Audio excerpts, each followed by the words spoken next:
The Jungle's newest segment called Top 5.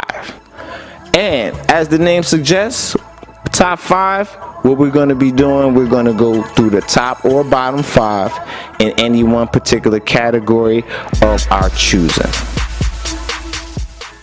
And we're back. What's going on, Jungle fam? Natural here with you. And you know what? Yo, it's been a minute. How you? Yeah, what's good? A couple things happening right now. Number one, a lot of states right now are easing their restrictions on movement. 2, testing is being ramped up around the country. And 3, the main sports leagues are drafting proposals right now on how to either crown a champion and end their season, or like in the case of baseball, how to even get it started, right? So with all that being said, it does look like we're going to have our sports in the very near future. So the first top 5 that we're going to be doing will be basketball. So if you're new to the channel, go ahead and hit that subscribe button, hit the notification bell so you're up on any time we're putting out a video. And you ready? Alright, let's go. Let's do it. Top 5 point guards in the NBA. The number 5 point guard on the list for the 2019-2020 season, in his second year out of Oklahoma, Ice Trey the Game. Ice Trey the Game. Ice Trey the Game. Yep, we got Trey Young holding down the spot.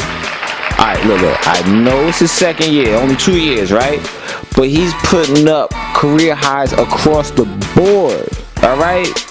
Points, rebounds, assists, field goal percentage, 3-point percentage, free throw percentage, free throws, blocks. Trey Young, blocks across the board. When you see somebody improve across the board in everything, you know they're on their way to taking their game to another level. When he came into the league last year, he had a lot of trouble with his game, right? He wasn't getting his shot off against taller players. He wasn't able to score in the lane. Everything that looked so easy for him in college was looking just way hard for him in the NBA. Then about halfway through the season, it seemed like the light switch went on, right? Something started to click. He started to see how he could get his shot off against these bigger players. He started making plays in the lane. He started doing other things. By the end of the year, people were saying that he should be Rookie of the Year over Luka Doncic. Trey improved his game over the summer, came back beginning of this year as Atlanta's number 1 player, turning that eventually into his first All-Star nod. Starting All-Star nod, I might say. After the untimely death of his mentor Kobe Bryant, he seemed to raise his game even more, channeling his mentor's Mamba mentality from step back off the dribble threes to his teardrops in the lane to no-look passes between Trevor Ariza's legs, making him want to fight. You want to fight? You want to fight? Trey Young is looking to make the Atlanta Hawks a force in the league for years to come. The only thing that I could see holding him back is being a liability on defense, right? He's the shortest, slightest guy anytime he takes the court, right? And people are looking to take advantage, posting him up down low, or just shooting over. Will he be able to elevate his defensive game for the Hawks to be a consistent winner in the NBA? People always compare him to Steph Curry, being that he's not the biggest guy, and I guess he shoots a lot of threes. But what Steph has been able to do is, I'm not saying he's a lockdown defender. I'm saying he improved his defense and got bigger and stronger to the point people weren't able to take advantage of him. So, will Trey Young be able to follow that model and be able to improve his game and improve his team that way? Or will he be kind of a one-trick pony on the offensive end? Let's find out. The number 4 point guard on our list for the 2019-2020 season, in his 8th season out of Weber State, we have Damian Logo Lillard. Now they call him Logo because you see that thing in the middle of the floor, that painting, whatever your team has. Yeah, he shoots it from there and makes it regularly, right? Him and Steph Curry have the longest range of anybody in the NBA, alright? Don't test them. This year, Damian was putting up career highs in points, assists, field goal percentage, and three-point percentage, having one of his better seasons. He's a scoring point guard that can also run your team, right? Lightning quick handle, left or right, ambidextrous off the glass, step backs, giving his all on defense, and brings excellent leadership to your team. He's one of these players that makes people around him better. And that's a quality that's very rare in any sport, right? He's also one of the more clutch players in the NBA. 2 times in his career, sending teams home in the playoffs with his shot, game-winning shot. This year, we were expecting a lot from Damian Lillard and the Portland Trail Blazers, but things didn't go so well for them. Last we saw them, they were fighting to even get the AC to even be in the playoffs. However, our number one question for Damian Lillard is, will he ever find success in Portland? We know you're big time, but will you ever have that team success?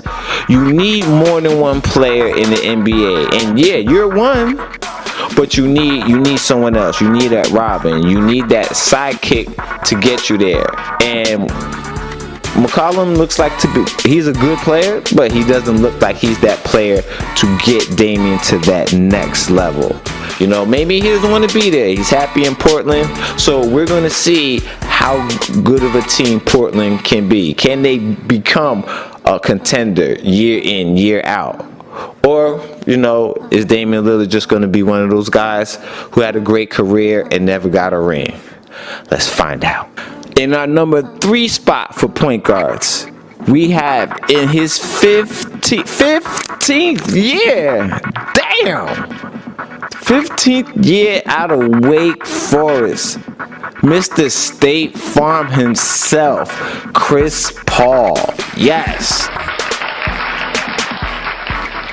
Now, before Damian Lillard was a scoring point guard who could also distribute.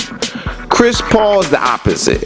He's a distributing point guard who can also score, right? His main thing is getting everybody involved, and especially in the pick and roll. Pick and roll play in basketball, Chris Paul is deadly at it. He's been making a living at it for years. And always, despite his size, always been a strong, stout defender. I remember years ago when LA and the Thunder were going through their battles, Chris Paul would be one of the main people guarding Kevin Durant. Yes. Go back and look. One of the best team leaders and professionals. We know he was professional, right? When you get traded from Houston Rockets, just given the boot, right, by James Harden and them boys, to one of the worst teams in the league, and like left for dead on the side of the road. He did that with a smile, said, you know what, let's hoop. Chris, you want to go? Let's hoop. He know he's getting paid. Let's hoop. It was just him and Shai Gilgeous-Alexander, right? And you know what they did? They messed around and got a triple-double. So please, I pray to the basketball gods. Please, I get on my knees, basketball gods. If we do finish this season for the first round of the playoffs, however you do it, can you please have the Rockets face off against the Oklahoma City Thunder? Can you please have Chris Paul face off against Russell Westbrook and James Harden, who booted his ass out of Houston Rockets? Can we please have that? Thank you, amen. And the burning question with Chris Paul is, how far can he take this team? We're looking at this year. You might be able to get a first round win. What about next year? What about after that? Gallinari's leaving after this year. Adams probably is too because of their contracts. What is this team looking like then? Guys, get in the comments. Let me know what you think about Chris Paul. Do you think he's a Hall of Famer? Do you think they can be successful this year and beyond with him? Get in the comments, let me know. Number 2 on our point guard list in his 3rd year out of LSU, we have Ben Simmons. Ben Simmons is 2nd? Okay. Ben Simmons cannot shoot. And what else can't Ben Simmons do? Go. Tell me. I'm listening. I'm waiting. Go ahead. Nothing. Everything else besides shooting the basketball, Ben Simmons does good to outstanding. Not great, not okay, outstanding. All right? His biggest comparison, I guess, if I was going to compare him as a player, would be the J Kidd, right? I'm a Nets fan. I've seen so much J Kidd. And before he even got to the Nets, I'm like, yeah, he's good. I have really never seen his game. I'm wondering why this guy's an all-star. I see some fancy passes. That don't make you an all-star. But when I saw his game on a night-in, night-out basis, I saw all the little things he does. I see the similarities with Ben Simmons, right? Ben Simmons, he could rebound the ball, one of the best rebounders. Takes the ball, flies up court. He's probably his best in transition. Alright, looking to get a mismatch himself or either feed it to a teammate for an easy basket. He's one of these cerebral players, right? Getting the ball and then figuring out the game as he sees it, as he's coming up. When it comes to the defensive end of the floor, Ben Simmons is one of the best players. He's a top 5 defensive player, probably a top 3 defensive player in this league today, right?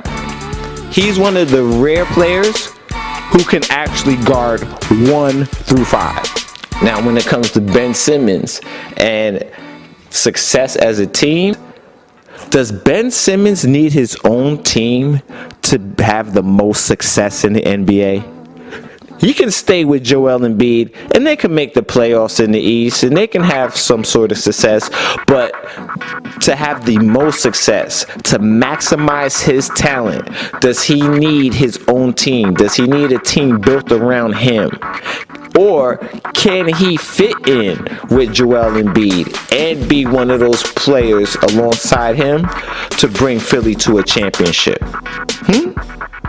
Well, we're going to be watching. Get in the comments. Let me know what you think. And we've made it to number 1 on the list. The number 1 point guard in the NBA for the 2019-2020 season. In his 12th season out of UCLA. Mr. Triple-Double himself. Russell Westbrook. Yes. This guy is averaging 27, 7, and 8. Playing with James Harden. Alright, that's number 1. What? That's amazing. That's amazing. That and averaging a triple-double for 3 years in a row in this day and age, puts this guy in rare air. This guy is like a Tasmanian devil, all right? He gets the ball. There's nobody who stops him on his whirling dervish. However you got to get to the basket. Russell Westbrook basically is an unstoppable force when he has the ball in his hands, right? He's so aggressive. He's so strong and athletic that, listen, he can go through you, he can go around you. His determination in scoring and getting to the basket is unmatched in today's game, right? But what he's been trying to do his whole career is prove to people that he can shoot. That no, I can be a good shooter. He shot decently some seasons, but when it gets crunch time, people pack the lane and they dare Russell Westbrook to shoot. That's been the recipe for success for so many teams playing against Russell Westbrook. Teams have always played him the same, even though he has success sometimes. But this year, Houston traded their center, Clint Capella, to the Hawks. Mike D'Antoni, their coach, is going all in on his small ball tactics. Now this has benefited Russell Westbrook the most. Not even James Harden. Russell Westbrook. Because now he is unleashed. You watch their games, they just put the ball in his hands and he goes to work. Even when he's on the floor with Harden, unless Harden's on the floor without him, listen, they are giving, he is the primary scorer, he is getting the ball. But Russell Westbrook's burning question comes down to this. What player will he have the most success playing with? What type of player? We've seen him with Durant not have success. We've seen him with a player like Oladipo. Oladipo wasn't able to break out and have that successful season with him. He had it the next season. So what player or what skill set would a player have to be the best complement for Russell Westbrook to maximize his talents? Is that with James Harden and the Rockets right now? As they traded Clint Capella, is this what it looks like? Is this the best version of what Russell Westbrook looks like? Guys, you know what it is. Get in the comments. Let me know what you think. We'll be watching. And those are the top 5 players at the point guard position for the NBA in the 2019-2020 season. Guys, don't agree? Got beef? Think somebody should be higher or lower? You already know what to do. Get in the comments. We'll keep the discussion going down there. And listen, guys, had a lot of fun doing this. If you made it through the video this far, go ahead and give it that like if you enjoy the content. 2 other buttons I'm going to ask you to hit. That subscribe button so you're up on all the jungle content that we put out. And hit that notification bell so you're getting all the videos when we put them out. Guys, like I said, had a blast doing this. Can't wait to the next one. This has been The Natural for the jungle. And I'm out.